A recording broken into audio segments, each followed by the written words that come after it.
Thank you to all of you who actually stayed here to listen to our historical analysis. I have just 20 minutes, so I apologize that I will read my paper, which focuses on the Marshall Plan as a crossroads for Czechoslovakia.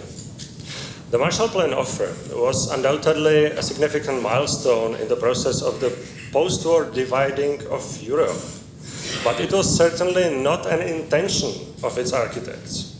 According to the prevailing opinion of current historiography, the US political offensive of the spring 1947, namely the Truman Doctrine, the Marshall Plan, and launching of the economic reconstruction of Western Germany, was a reaction to the anarchy in the international system and economic paralysis of Europe that itself strengthened the position of communist parties and enabled Stalin to further spread the Soviet power on the continent, possibly also to its hitherto unconquered parts.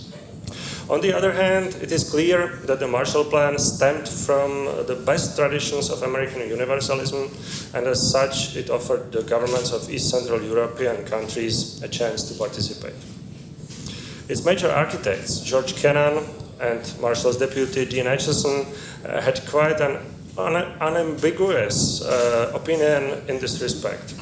According to Acheson, the blame for the division of Europe should not fall upon the United States. Kennan went even further, since he intended to make the East European countries to intensify its entanglement with the West through this offer, and thus to weaken the Soviet control over the whole area. In the case of the Soviet Union itself, however, it was not expected that the conditions of the Marshall Plan, with the transparent providing of economic data to all the participants, might be acceptable for its leaders. East European countries, on the contrary, could have been enticed to participation, at least according to the major State Department strategists.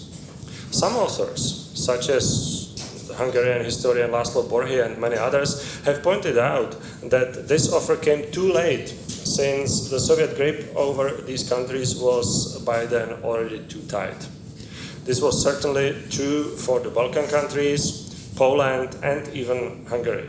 However, the dramatic story of Czechoslovak refusal to take part in the generous US offer was much more complicated and reflects the specific position of the country in the early post-war years.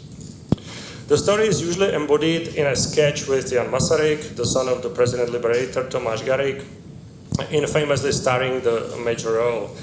Jan Masaryk, the foreign minister in the war and early post-war years, was soon to become a tragic victim of the ruthless communist march to power, when his body was found dead on the courtyard pavement of the Chernin Palace on the 10th of March 1948.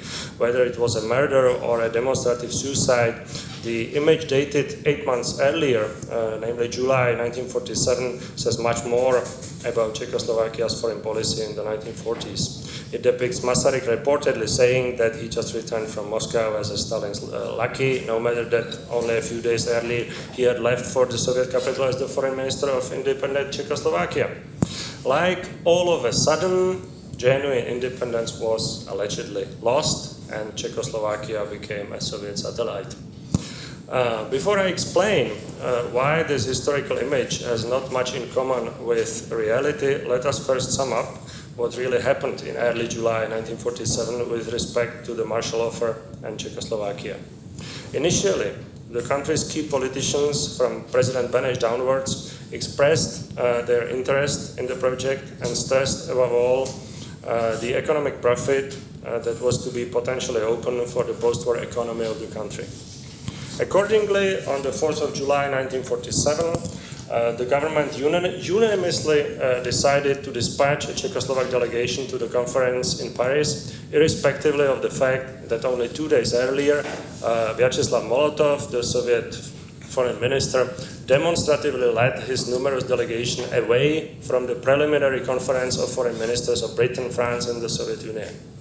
It was only through communist and, let us say, perhaps post-Comintern channels that the communist prime minister Klement Gottwald received the Soviet instruction that the Czechoslovak delegation should in fact go there and reveal the imperialist nature of the plan during the Paris Conference, and then try to take away as many delegations as possible. Only a day later, through the same channel, Gottwald got the instruction to ensure that Czechoslovakia would turn down the invitation to Paris completely. But then he was already heading to Moscow as a head of a governmental delegation that was to discuss various foreign policy issues with the Soviet partners. When Stalin and Molotov explained to the Czechoslovak delegation, composed of Gottwald, Masaryk, and Minister of Justice Prokop Drtina, that even participation at the Paris Conference on the Marshall Plan would be considered an act against the USSR and the existing Treaty of Alliance and Mutual Cooperation signed in Moscow in December 1943, none of the ministers dared to resist. The more so that Stalin, at least according to Drtina's memoirs, took them to a large wall map on which he demonstrated the desperate strategic position of Czechoslovakia in the case of another German revanchist attack in the future, which he just professed that would come again, such a revanchist attack, before he demonstrated what a magnificent outflanking maneuver the Soviet army would do to rescue its ally. And the government in Prague, told to revoke immediately their previous unanimous vote on participation, did not discuss at all the substance, namely whether to accept the Soviet interference or not. Instead, it focused merely on the question how to present the sea shift to the people at home and abroad. It was in fact a bizarre debate because the real reason, namely the Soviet pressure, was sufficiently clear to everybody.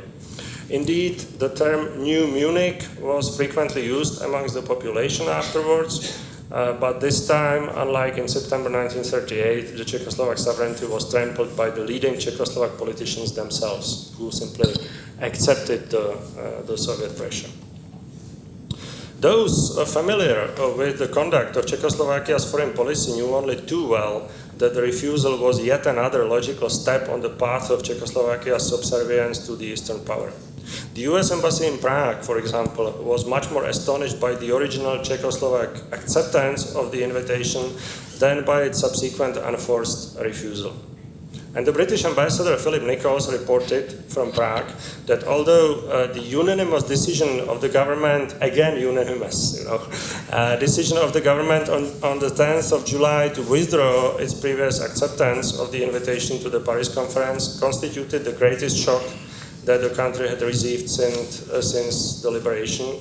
He said, Ambassador Nichols, that there was in fact nothing at which to be surprised, at least for, quote, those conversant with the past history of Czechoslovakia's relations with her neighbors, and with the basis upon which the governments of this country have been formed since 1945, end quote.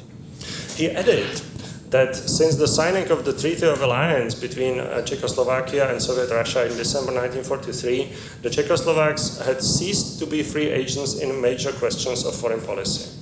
Indeed, already in September 1945, the same Nichols admitted that in major foreign policy issues, the Czechoslovak government felt, quote, under a strong obligation to consult Russia, the ally on whom they felt they had to rely, end quote.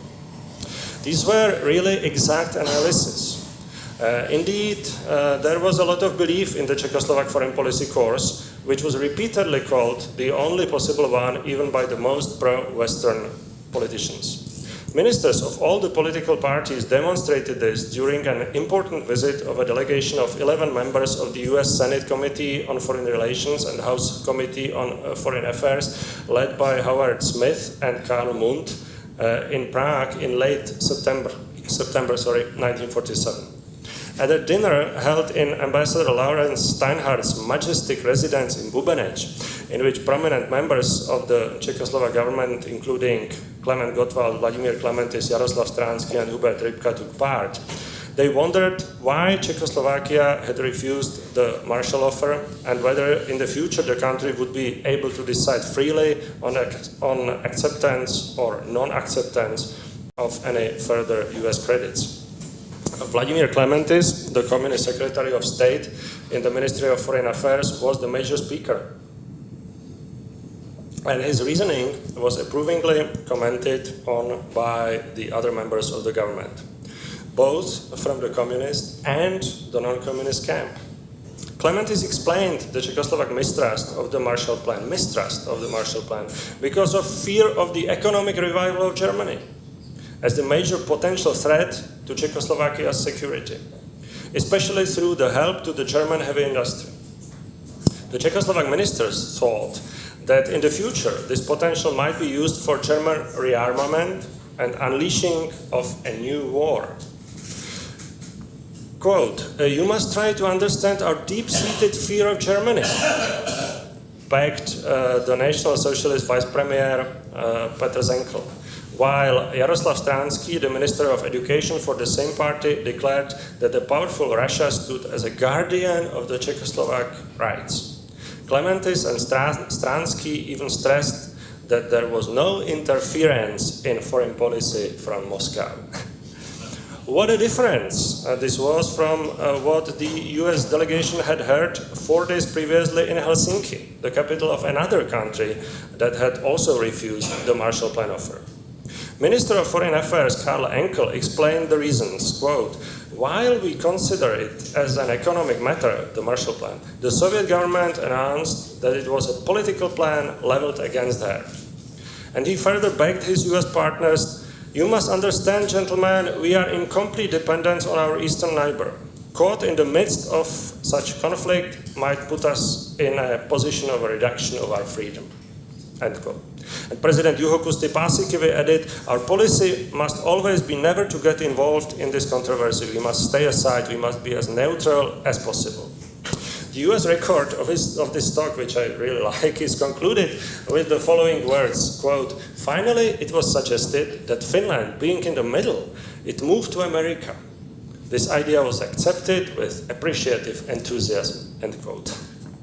The distinction between the two attitudes, the Czechoslovak and the Finnish one, was remarkable. While the Finnish pursued a prudent policy motivated by tactical regards, Czechoslovakia's adherence to Moscow was driven by the conviction of the country's politicians that this was best for its security, as the West was, in their view, again supporting the forces of German revenge, whether consciously or unconsciously. Thus, the behavior of the Czechoslovak non-communist politicians in July 1947 reflected their mental maps and previous policies. Already by the end of the war, Czechoslovakia had become a solid part of the Soviet sphere of influence. This did not occur through any dirty great power accord adopted in Yalta or anywhere else, but because of Czechoslovakia's own choice. Haunted by the German menace, with reliance on the West fatally shaken by Munich and the subsequent destruction of Czechoslovakia, most of the Czechoslovak democratic politicians were ready to compromise freedom for security, the source of which they could see only in Moscow. Thus, by their unequivocal support of Soviet wishes, in quotations, from, say, 1942-43 onwards, they substantially assisted the Kremlin rulers to create their sphere of influence in East Central Europe, and were unable to find enough will and courage to say enough to the Soviets as well as to the Czechoslovak communists at one of the turning points in the early post-war period, such as the Marshall Plan offer. Such a conflict with the Soviet Union could have been persuasively presented to the public as a struggle for achieving economic prosperity and high quality of life. But this chance was irreversibly lost, and what ensued was an agony of Czechoslovak democracy, with the growing offensive of the Czechoslovak communists, who completed their march to power in February 1948. Thank you for your attention.